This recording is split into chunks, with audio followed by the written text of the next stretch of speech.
Hello and welcome back to our study of Peninei Halacha, the teaching of Eliezer Melamed Shlita. Here we are on Thursday, continuing our learning. Please continue davening for Chaylei Tzvagan Yisrael for Shlem L'chol Petzuei Yisrael and the safe return of our hostages. And we learn Ili Nishmat Seren Daniel Shimon ben Harav Duran V'Shalei Shemekam Damo. The next chapter, Shmiras HaMenhagim Milchizika Kehila. Shmiras HaMenhagim Kolelas Benusaf LeNusach Hatefillah. So as we've been speaking about safeguarding our traditions and our menhagim vis-a-vis nusach, gamas tzuras hagaya, temanim b'haga temanit, svardim b'haga svardit, ashkenazim b'hagaya ashkenazis, kol kehila lofi hagayasam yuchedes. So I did that on purpose. The way that we pronounce and say the words. So if you're a Yemenite, to say it in a Yemenite fashion, Sephardim in a Sephardim fashion, Ashkenazim with an Ashkenazim, we might call that havara. Each community should do it according to their specific custom of pronunciation. Not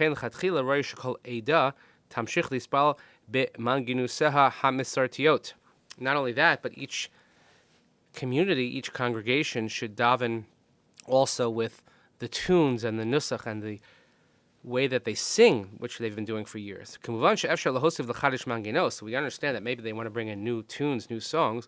But still, one should maintain the sanctity of the tunes that have been used for generations. And of course, as we've been saying, ideally speaking, one should daven in a shul that follows your family's nusach. If you go to Israel, we touched on this a little bit yesterday, but there are many minhagim. Nusach Sfardim mischalek l'kama minhagim. So when you say Nusach Sfard, that's not exactly a specific title. There are many within Nusach Sfard that have different customs. B'inyanei Halacha, hashinim haikarim heim bein hanogan al pi shulchan aruch l'nogan al pi ben ish chai. As far as Halacha goes, so the main differences are those who follow the Shulchan Aruch versus those who follow the Ben Ish Chai. Again, you're talking about in Sephard. There's a nusach of those that come from North Africa. And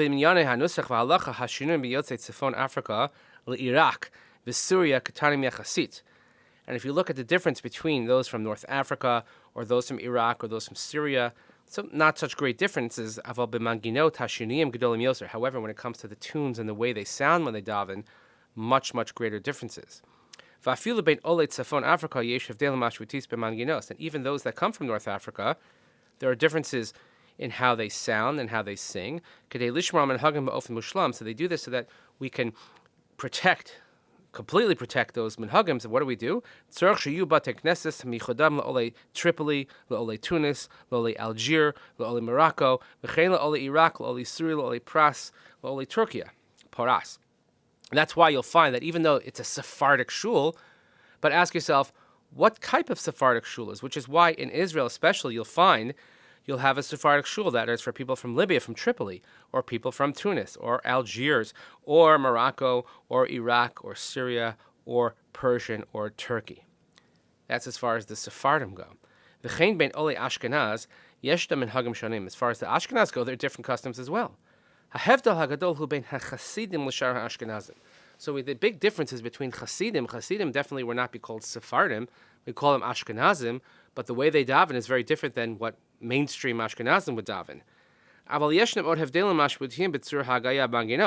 And there's certainly differences between how they pronounce the words and how they sing.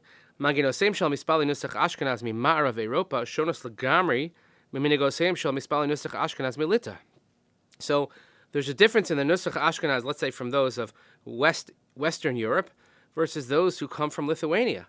And as far as the way that they pronounce the words and the nusach of the words that they use, there's at least 4 categories. Ole Lita, Ole Poland, Ole Galicia, Ole Hungaria. Lithuanian, Polish, Galicianers, and Hungarians.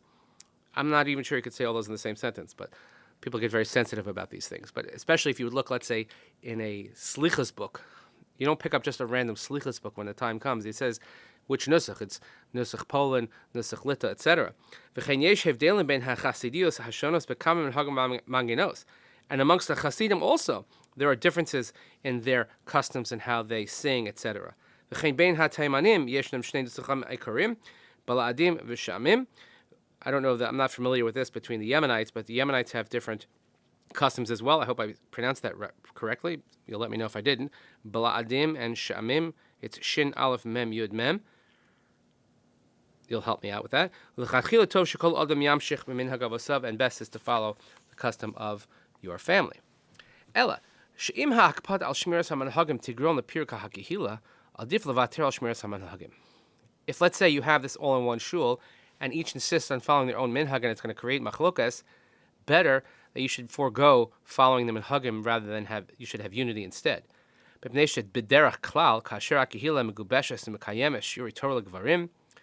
you have, generally speaking, a kehila that has shiurim and has Torah study for men, l'nashim li'adim, for women and for children, v'yeshba pe'ilot shel gemilas chasadim, and they have a chesed committee that's active, hi matzlicha lekasher es kol chavrei l'Torah mitzvos. And this is the way that you connect people to Torah and to mitzvahs.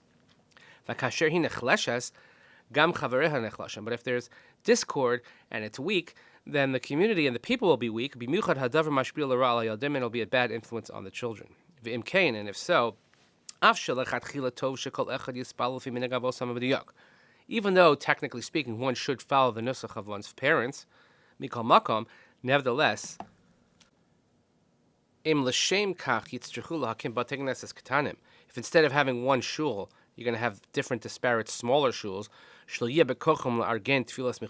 they won't have nice davening, shirei Torah v'chai kehila, it's going to take away from the Torah learning and the communal activities that they can do with chesed, etc.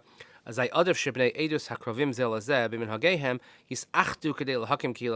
better that they should all, from the different backgrounds, come together and make one strong community, one strong shul. L'mashal, shekol yotzei tzafon Africa yispal yachad. Again, we're talking about within those same kvutzot. So all the North Africans should daven together. Ve'im gamzel speak as shekol mispal nusach Sfaradi yispal yachad. If that's not enough to get a strong group, then at least all the Sephardic. In America, if you go to a Sephardic shul, you'll ask around, oh, this one's from Iraq, this one's from Syria, this one's from Egypt, and they figure out a way to make it work. So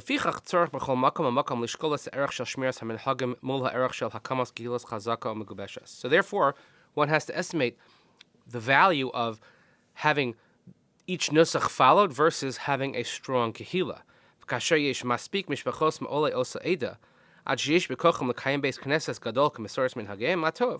So if you have the ability to make a strong shul with davening and learning and community, etc., and they're all from the same nusach, that's wonderful. But if you don't have enough families to fulfill that,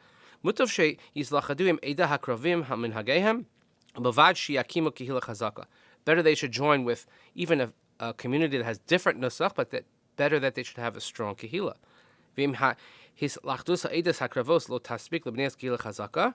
And if that doesn't work, then mutav shebnei kol ha'edus, Sfardim, Ashkenazim, Teimodim, yislakadu l'chila achas. Then if you can't even, let's say, get all the Sfardim together and it's not strong enough, you should have Sephardim with Ashkenazim, with Yemenite, etc. Better, more importantly, to have one strong community. So you get through Trich L'Shaka B'Choved Rosh, and you have to estimate this with a great amount of humility. And if you have a leader in the town, a rabbi, a halachic decider, he's the one that should decide all these matters. So community is not easy. I think it's a little bit easier for us here in the diaspora because we don't have a shul in every block like they do in Israel, but certainly difficult and challenging nonetheless, but not something that we cannot overcome. So thank you so much for listening to us today. Please continue davening for Chalei Tzog and Israel, for Shalom Chol B'Tzvei Israel. Safe return of our hostages. Nishmat Sarah and Daniel Shimon and Rav John Michelle Yeshem Demo. Again, thank you so much for listening. I hope you have a wonderful day, and we will see you here next time.